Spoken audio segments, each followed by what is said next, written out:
एक जज अपनी पत्नी को क्यों दे रहा है तलाक। कल रात एक ऐसा वाकया हुआ जिसने मेरी जिंदगी के कई पहलुओं को छू लिया। करीब 7 बजे होंगे। शाम को मोबाइल बजा। उठाया तो उधर से रोने की आवाज आई। मैंने शांत कराया और पूछा कि भाभी जी आखिर हुआ क्या। उधर से आवाज आई, आप कहाँ हैं और कितनी देर में आ सकते हैं। मैंने कहा, आप परेशानी बताइए। और भाई साहब कहाँ हैं, माताजी किधर हैं, आखिर हुआ क्या। लेकिन उधर से केवल एक रट कि आप आ जाइए। मैंने आश्वासन दिया कि कम से कम 1 घंटा पहुंचने में लगेगा। जैसे तैसे पूरी घबराहट में मैं वहां पहुंचा। देखा तो भाई साहब, जो कि एक जज हैं और मेरे दोस्त हैं, सामने बैठे हुए हैं। भाभी जी रोना चीखना कर रही हैं। 12 साल का बेटा भी परेशान है। 9 साल की बेटी भी कुछ नहीं कह पा रही है। मैंने भाई साहब से पूछा कि आखिर क्या बात है। भाई साहब कोई जवाब नहीं दे रहे थे। फिर भाभी जी ने कहा, ये देखिए तलाक के पेपर, ये कोर्ट से तैयार करा के लाए हैं, मुझे तलाक देना चाहते हैं। मैंने पूछा, ये कैसे हो सकता है। इतनी अच्छी फैमिली है, 2 बच्चे हैं, सब कुछ सेटल्ड है।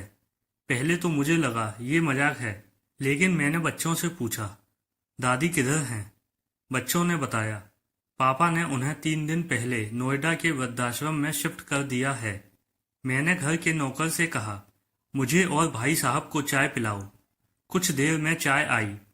भाई साहब को चाय पिलाने की बहुत कोशिश की, लेकिन उन्होंने नहीं पी और कुछ ही देर में वो एक मासूम बच्चे की तरह फूट फूट कर रोने लगे। बोले, मैंने 3 दिन से कुछ भी नहीं खाया है। मैं अपनी 61 साल की माँ को कुछ लोगों के हवाले करके आया हूँ। पिछले साल से मेरे घर में उनके लिए बहुत मुसीबतें हो गई थीं। पत्नी ने कसम खा ली कि मैं माँ जी का ध्यान नहीं रख सकती। ना तो ये उनसे बात करती थी और ना ही मेरे बच्चे बात करते थे। रोज मेरे कोर्ट आने के बाद माँ खूब रोती थी। नौकर तक भी अपनी मनमानी से व्यवहार करते थे।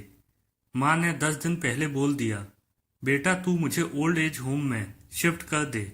मैंने बहुत कोशिशें की, पूरी फैमिली को समझाने की, लेकिन किसी ने माँ से सीधे मुंह बात नहीं की। जब मैं 2 साल का था तब पापा की मृत्यु हो गई थी। दूसरों के घरों में काम करके मुझे पढ़ाया, मुझे इस काबिल बनाया कि आज मैं जज हूँ। लोग बताते हैं माँ कभी दूसरों के घरों में काम करते वक्त भी मुझे अकेला नहीं छोड़ती थी। उस माँ को मैं ओल्ड एज होम में शिफ्ट करके आया हूँ। पिछले 3 दिनों से मैं अपनी माँ के एक एक दुख को याद करके तड़प रहा हूँ, जो उसने केवल मेरे लिए उठाए। मुझे आज भी याद है, जब मैं 10वीं की परीक्षा में अपीयर होने वाला था, माँ मेरे साथ रात रात भर बैठी रहती। एक बार माँ को बहुत फीवर हुआ। मैं तभी स्कूल से आया था। उसका शरीर गर्म था, तप रहा था। मैंने कहा, माँ तुझे फीवर है। हंसते हुए बोली, अभी खाना बना रही थी, इसलिए गर्म है। लोगों से उधार मांगकर मुझे दिल्ली विश्वविद्यालय से LLB तक पढ़ाया। मुझे ट्यूशन तक नहीं पढ़ाने देती थी कि कहीं मेरा टाइम खराब ना हो जाए। कहते कहते रोने लगे और बोले, जब ऐसी माँ के हम नहीं हो सके तो हम अपने बीवी और बच्चों के क्या होंगे।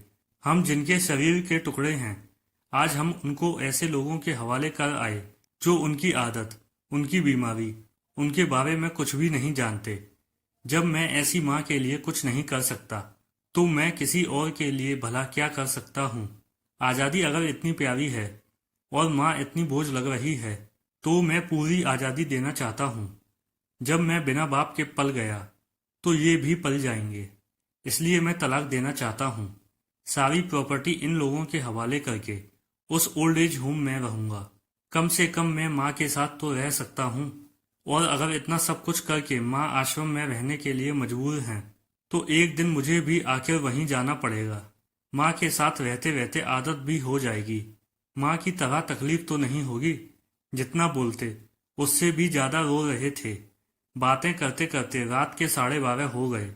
मैंने भाभी जी के चेहरे को देखा। उनके भाव भी प्रायश्चित और गिलानी से भरे हुए थे। मैंने ड्राइवर से कहा, अभी हम लोग नोएडा जाएंगे, भाभी जी और बच्चे। हम सारे लोग नोएडा पहुंचे। बहुत ज्यादा रिक्वेस्ट करने पर गेट खुला। भाई साहब ने उस गेट कीपर के पैर पकड़ लिए। बोले मेरी माँ है, मैं उसको लेने आया हूँ। चौकीदार ने कहा, क्या करते हो साहब? भाई साहब ने कहा, मैं जज हूँ।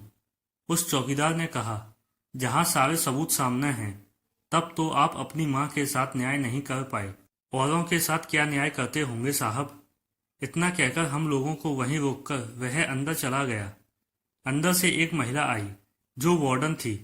उसने बड़े कातर शब्दों में कहा, 2 बजे रात को आप लोग ले जाके कहीं मार दें तो मैं अपने ईश्वर को क्या जवाब दूंगी?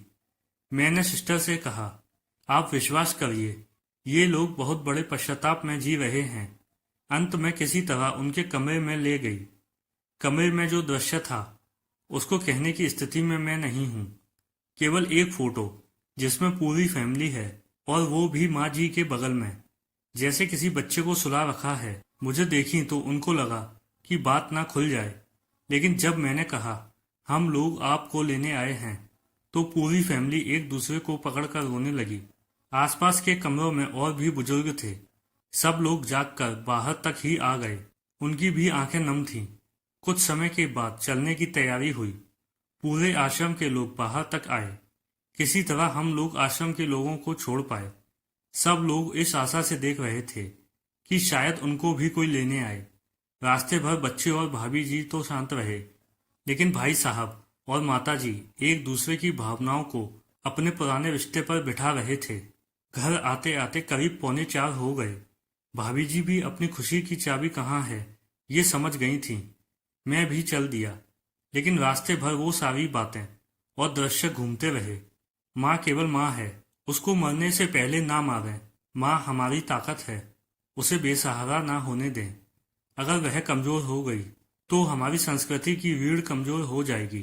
बिना रीढ़ का समाज कैसा होता है, किसी से छुपा नहीं। अगर आपके परिचित परिवार में ऐसी कोई समस्या हो तो उसको ये जरूर पढ़ाएं, बात को प्रभावी ढंग से समझाएं। कुछ भी करें, लेकिन हमारी जननी को बेसहारा बेघर ना होने दें। अगर माँ की आंख से आंसू गिर जाए तो ये कर्ज कई जन्मों तक रहेगा। यकीन मानना, सब होगा तुम्हारे पास, सुकून नहीं होगा। सुकून सिर्फ माँ के आंचल में होता है। उस आंचल को बिखरने मत देना।